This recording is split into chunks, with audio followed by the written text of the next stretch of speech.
Hi everyone. Chapter 9 is called The Oldest Fan of All. After he heard the final score, Jack smiled. Okay, now we know why this is a big day for baseball. Yep, said Annie, and now it's time to give fly ball away. She pointed at the twins. Of course, he said. He turned to Otis and Olive.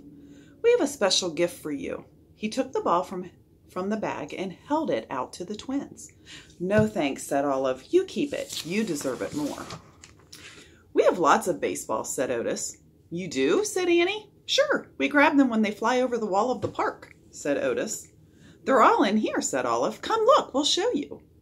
Jack and Annie followed the twins into a shadowy room off the hallway. The room smelled of roses and lavender. Otis switched on a lamp. A really old woman sat in a rocking chair. She seemed to be sleeping. See, there, whispered Olive. She pointed to a basket filled with baseballs. We keep them here in Granny Beck's room. We know they'll be safe with her, said Otis. Oh, said Jack. He and Annie glanced at the sleeping woman. She's our great-great-granny, whispered Olive. She's 101 years old, whispered Otis. She was born a slave. Do I hear some little children talking about me? The ancient-looking woman asked. She opened her eyes and smiled. Yes, Granny Beck, said Otis. Sorry we woke you up. I was just resting my eyes, sweetheart, she said. Who's that with you? Our friends, Jack and Annie, said Olive. They were bat boys at the Dodgers game today. Come closer, children, said the great-great-grandmother. Jack and Annie moved closer to her rocker. Did you see Jackie Robinson today? She asked in a whispery voice. Yes, ma'am, said Annie. Did the crowd cheer for him? She said. Yes, ma'am, said Jack. All of them? She asked. Jack felt he couldn't lie to her. No, ma'am, a few people didn't. They yelled mean things. I'm sorry to hear that, she said. What did Jackie do? He ignored them, said Jack. He held his head high, said Annie. And he walked back to the dugout without saying a word. Of course he did. He kept his mind on the game, the old woman said. He kept his dignity. He rose above what's mean and low. That's a good way to describe it, thought Jack. He walked toward the good, she whispered. Always keep your eyes toward the good. And always keep your self-respect. Yes, ma'am, said Jack. Jack, whispered Annie. Look. Annie pointed to the baseball in Jack's hand. Writing was magically appearing on the white ball. The letters spelled Jackie Robinson. The twins stared at the ball in amazement. You have a ball with Jackie Robinson's autograph, Otis said. The ball with the name, Jack said to Annie. Annie grinned and nodded.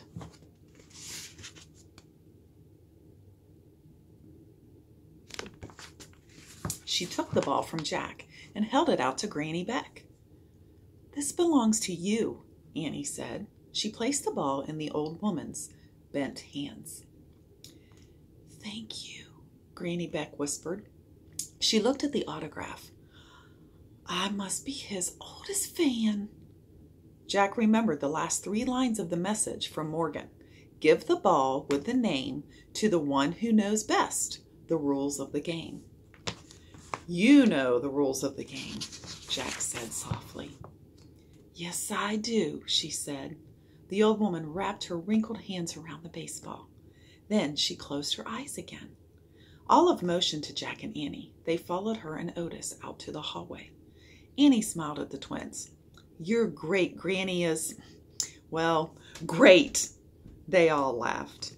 Here's a picture of Jack and Annie with their great-granny.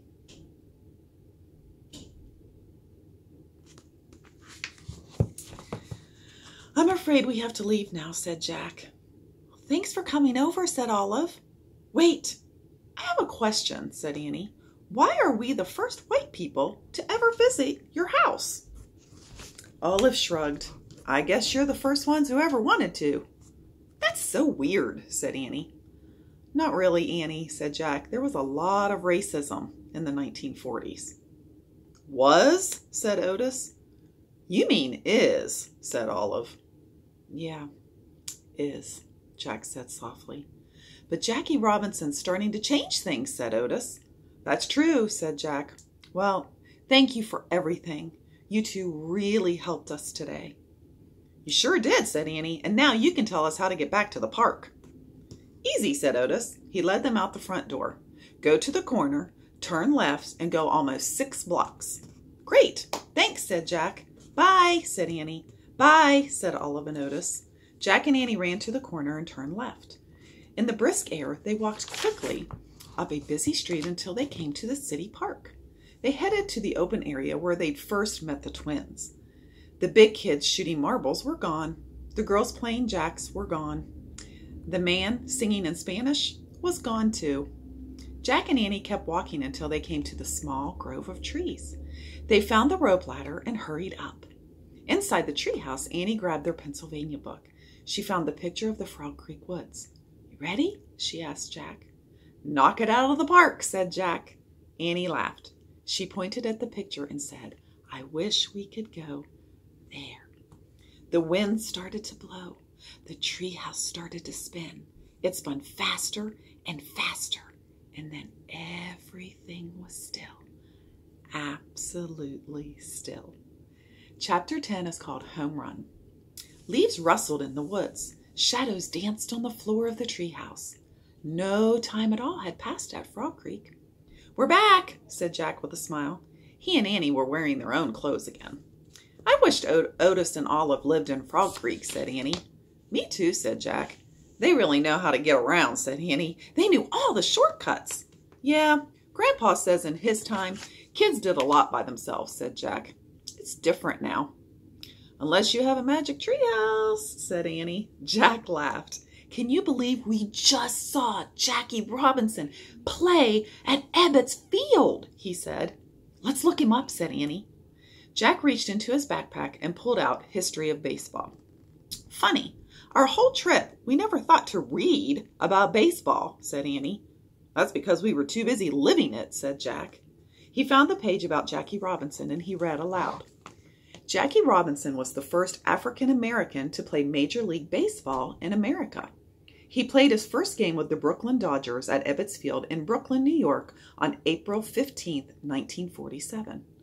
A big day for baseball, said Annie. Yep, a really big day, said Jack. He kept reading. In 1947, Robinson was voted Rookie of the Year, and in 1955, he was a World Series champion. What's Rookie of the Year? Annie asked. The best new player, said Jack. He read on. Jackie Robinson was not just a great baseball player. He also showed heroic strength in the face of racism. I'm not concerned with your liking or disliking me, he once said. All I ask is that you respect me as a human being. His talent and courage helped inspire the civil rights movement. Remember, we talked about that when we learned about Martin Luther King. So Jackie Robinson was also a big person, well known during that time. That is so cool, whispered Jack. He closed the book. He took a deep breath. Well, we'd better get going. We have a lot to do. We do? Said Annie. Yep. Jack pulled on his backpack. Then he followed Annie down the rope ladder. A gentle breeze blew as they started walking through the woods. Sunlight streamed between the trees. You said we have a lot to do, said Annie. Like what? Like go to the ballpark and try out for the baseball team, said Jack. Seriously? You changed your mind? Said Annie. Sure, said Jack. Why not? I thought you were afraid kids might laugh at you, said Annie. I can live with that, said Jack. You? Sure, said Annie. We just need to try our best, said Jack.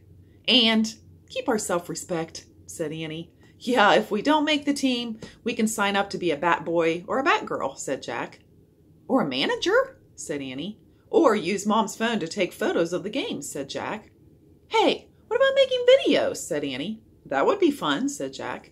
So fun, said Annie. Morgan didn't send us to Brooklyn to become great baseball players, said Jack.